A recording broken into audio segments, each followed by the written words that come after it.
Hi guys, welcome back to my channel. এসে গেছি guys আর একটা নতুন মিনি ব্লগ নিয়ে। তো প্রথমে সবাইকে আজ শুভ মহালয়া। কারণ আজকে হলো মহালয়া, আজকে 7 দিন পর হলো দুর্গাপূজা। তো মার আগমনী হয়ে গেছে, আপনারা জানছেনই আজকে থেকে মার আগমনী শুরু হয়ে গেছে।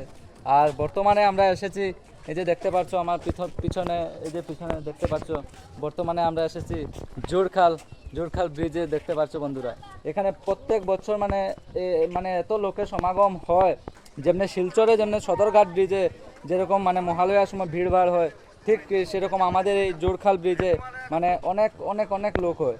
আর এবার আসতে আমাদের লেট হয়েছে, কারণ এবার মানে মোটামুটি এবার আস্তে আস্তে প্রায় 5টা সাড়ে 5টা বেজে গেছে। কারণ প্রত্যেকবার আমরা সকালে আসি, মানে 4টা সাড়ে 3টা 4টার সময় আমরা চলে আসি, কিন্তু এবার মানে সেরকম আর মন করে না বন্ধুরা, মন একদম খারাপ। আপনারা জানেনই যে মানে গত 2 দিন আগে আমাদের আসামের যে মানে বিখ্যাত গায়ক, যিনি মানে পপুলার সিঙ্গার, যিনি জুবিন দা, উনি পরলোক গমন করেছেন। তো তাই মানে সেই জন্য আর কি বিশেষ মনটা খুব মানে ভালো নয়।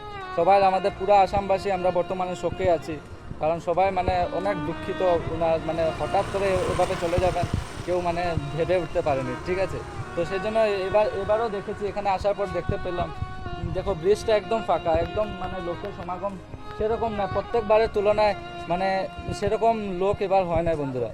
কারণ আপনারা বুঝছেন এই সবার প্রিয় জুবিন দা, যিনি আজ আমাদের মধ্যে নাই, তাই জন্য আজকে সবার মন আমাদের আসামে সবাই আমরা মানে মানে কি বলবো, এত দুঃখ হচ্ছে সবার মনে। হঠাৎ করে তিনি চলে যাবেন সেটা তো কেউ বুঝেনি, ঠিক আছে। তো আমাদের সঙ্গে বর্তমানে আমরা রামমানিকপুরে কয়েকজন এসেছি ভাইরা, আমরা এসেছি সকাল সকাল। তো আমার পিছনে দেখতে পাচ্ছেন আমাদের বিশ্বজিৎ দা, সবার প্রিয়। তো বিশ্বজিৎ দা কিছু বলবেন, বলো। বলার তো মানে কি বলবো, সত্যিকারের অর্থে আজকে নিঃশব্দ আছি।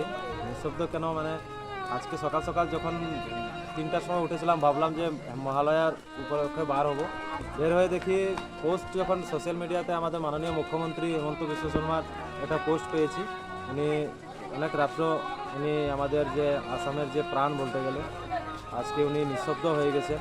আজকে ওনার দেহটা রিসিভ করার জন্য উনি দিল্লি থেকে উনি রিসিভ করার জন্য গেছিলেন। সেই পোস্টটা দেখার পর থেকে মানে কি সত্যিকারের অর্থে বলবো যে মানে একদম নিঃশব্দ হয়ে গেছি। মানে এমন শব্দ বের হয়ে আসছে না যে মহালয়া উপলক্ষে কিছু ভিডিও করব বা কোনো পোস্ট করব, এই ধরনের কোনো শব্দ বের হয়ে আসছে না সত্যিকারের অর্থে। তো সেটাই বলবো আর কি, যে আজ শুভ মহালয়া, আজ মহালয়ার মা দুর্গার আগমন। আর এই মা দুর্গার আগমনে মা দুর্গার কাছে এটাই প্রার্থনা করব, উনি যেন ওনার কুলে নেন ওনাকে, আর ওনার হৃদয়ী আত্মা যেন শান্তি প্রদান করুক, এটাই প্রার্থনা করি। জয় মা দুর্গা। ঠিক আছে, এখানে আমাদের রিজুদা আছে, দেখতে পাচ্ছ। রিজুদা, নমস্কার, হ্যাপি মহালয়া সবাইকে। আর সবাইকে শারদীয় দুর্গা পূজার অগ্রিম শুভেচ্ছা রইল।